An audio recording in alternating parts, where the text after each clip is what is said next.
Hello everyone and welcome to Microcasting Tropical's first update on an Atlantic tropical depression.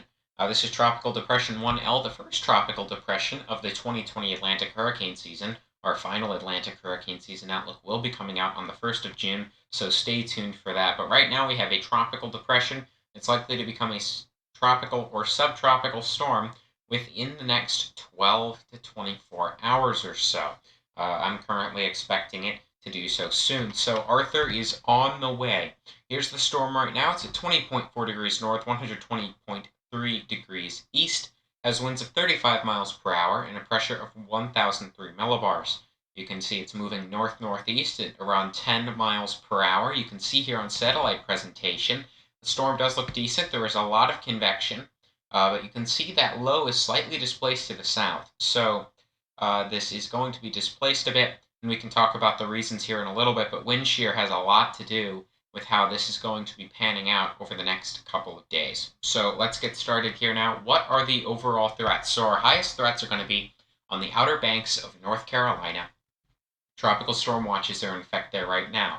Storm surge, a relatively low threat, pretty low threat, could even go as far as none, but we do have a rip current threat that substitutes that. So while we don't have much in the way of storm surge that's expected, rip currents will be a problem for sure. Wind damage, we have a relatively low threat, although the storm could peak with winds up to 60, maybe even 70 miles an hour, at least according to current projections and the latest data that we have. So those peak winds are likely to stay offshore, but in the event they don't, we may make an upgrade to the moderate on the wind damage threat. And then finally on flooding, we have a moderate threat there.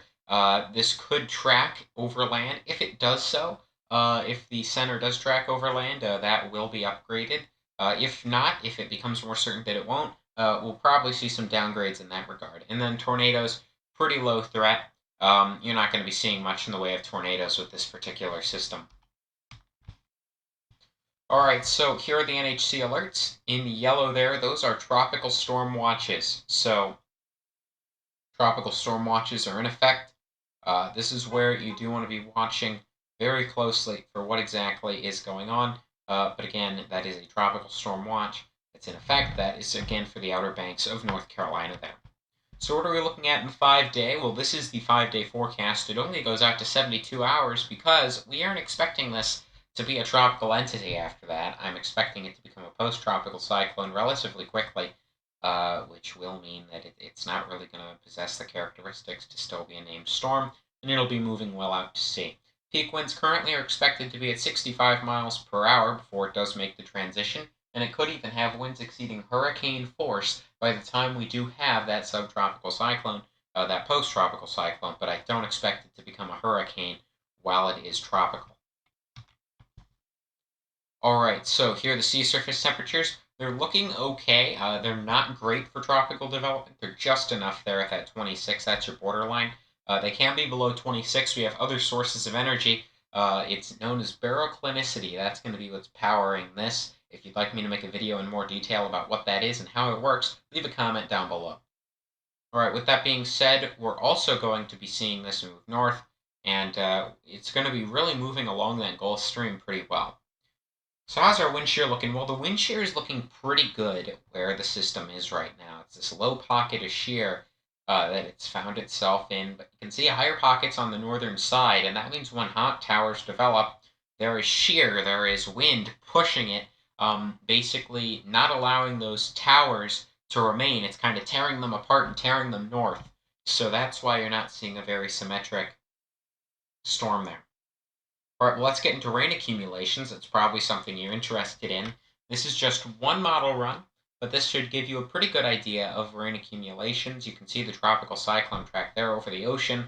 This could wobble a bit, which means that you could see those purples, those rain accumulations over 2 inches over land. And if that does happen, we could even see 4 inches in some spots.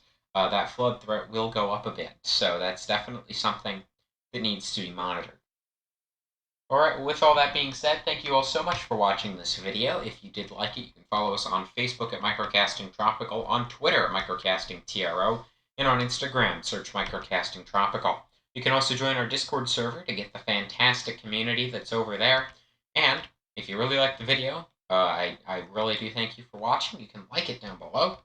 Like it if you liked it. If you didn't like it, you know where that button is. And if you really want to see our videos all the time, and you want to be able to know exactly when they come out, you can subscribe and hit the bell to turn on notifications so you never miss a new video. Alright, again, thank you all so much for watching. This is Microcasting Tropical, signing out.